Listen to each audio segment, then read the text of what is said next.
Selamat pagi pemirsa Ampun Surgawi yang dikasihi Tuhan. Pada saat ini mari kita belajar bersama-sama tentang salah satu bagian firman Tuhan tentang kelemah lembutan yang diambil di dalam kitab Keluaran 18 ayat 13 sampai 27. Namun sebelum kita mendengar firman Tuhan, mari kita berdoa bersama-sama.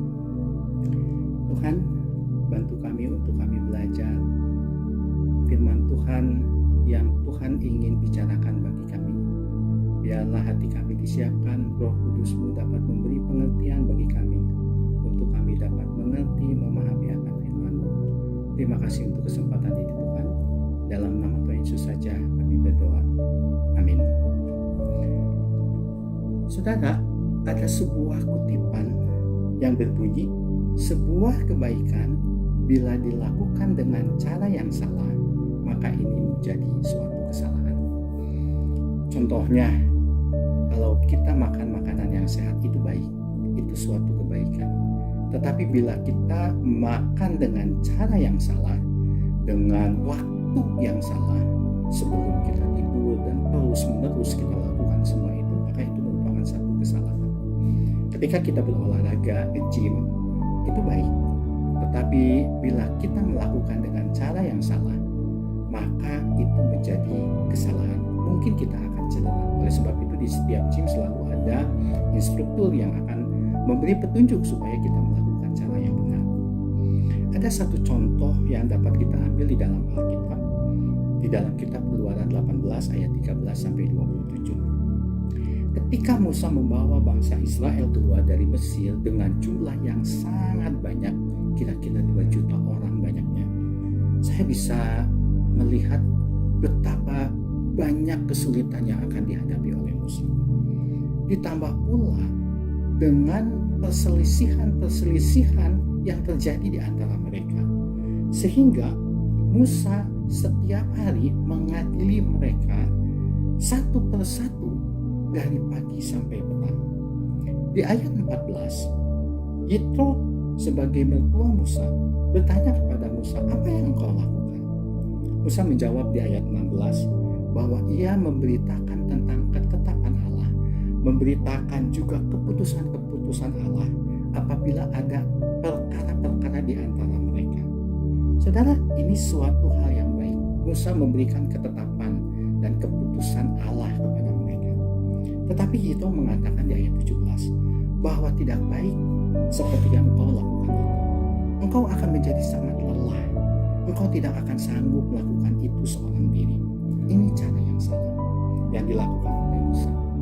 Lalu Yitro memberi nasihat supaya Musa mencari orang-orang yang cakap dan juga orang yang takut akan Allah untuk mewakili dia. Lalu ajarkan kepada mereka ketetapan-ketetapan Allah. Beritahukan pula kepada mereka jalan-jalan yang harus dijalani. Ini adalah cara yang benar yang dilakukan, yang diberitahukan oleh Yitro kepada Musa. Bukan secara one man show seperti yang Musa lakukan, tetapi melalui wakil-wakil bangsa itu yang takut akan Allah. Dan juga jangan hanya memberitahukan, make know kepada mereka, tetapi juga harus teach and show them. Ajarkan dan beritahukan kepada mereka jalan-jalan yang harus dijalani. Musa adalah pemimpin besar yang ditunjuk Allah. Namun dengan segala kerendahan hati, dengan segala kelembutannya, ia menerima nasihat daripada Yitro. Padahal Yitro itu bukan siapa-siapa. Yitro bukan pemimpin besar. Yitro itu juga bukan orang yang ditunjuk Allah. Dia hanyalah mertua daripada Musa. Inilah kelemah lembutan yang Musa perlihatkan di dalam hidupnya. Sampai Alkitab mengatakan di dalam Bilangan 12 ayat 3 bahwa Musa adalah orang yang sangat lembut hatinya, lebih dari siapapun yang ada di bumi ini. Yesus mengatakan di dalam Matius 5 ayat 5, berbahagialah orang yang lemah lembut, karena mereka akan memiliki bumi. Kata lemah lembut di dalam ucapan bahagia ini bukan berarti lemah lunglai, tetapi kata itu menunjukkan suatu kekuatan sekaligus kelembutan seseorang yang taat kepada Tuhan setelah melewati liku-liku kehidupannya. dan bersikap lembut terhadap sesama. Mengapa orang yang lemah lembut itu dikatakan bahagia? Karena mereka akan memiliki bumi. Apa maksudnya memiliki bumi? Memiliki bumi itu bukan berarti memiliki kekuasaan yang luar biasa sehingga bumi ada di dalam kekuasaan tangannya, atau memiliki kekayaan yang luar biasa sehingga mempengaruhi banyak orang di bumi ini.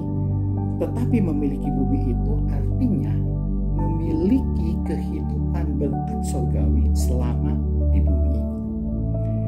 Saudara, karakter lemah lembut itu tidak diperoleh secara instan, tetapi melalui tempaan dan didikan Allah. Di masa mudanya, Musa sangat bertindak ceroboh, tidak sabaran, serta melakukan segala sesuatu itu menurut kehendak dirinya sendiri, sehingga ia pernah gegabah dengan membunuh seorang Mesir. Akibatnya, Tuhan menempa Musa sebelum memakai dirinya. Dia ditempa dalam pelarian di padang gurun selama 40 tahun. Setelah itu, baru Musa dipakai Tuhan. Musa dipakai Tuhan dengan karakter kelembutan hatinya untuk menghadapi bangsa Israel yang tegar tengkuk. Saudara, di dalam kehidupan kita sehari-hari, mungkin kita juga mengalami hal yang sama seperti Musa. Ketika kita melakukan sesuatu yang baik, namun dengan cara yang salah, lalu ada yang menegur kita. Apakah itu anak kita?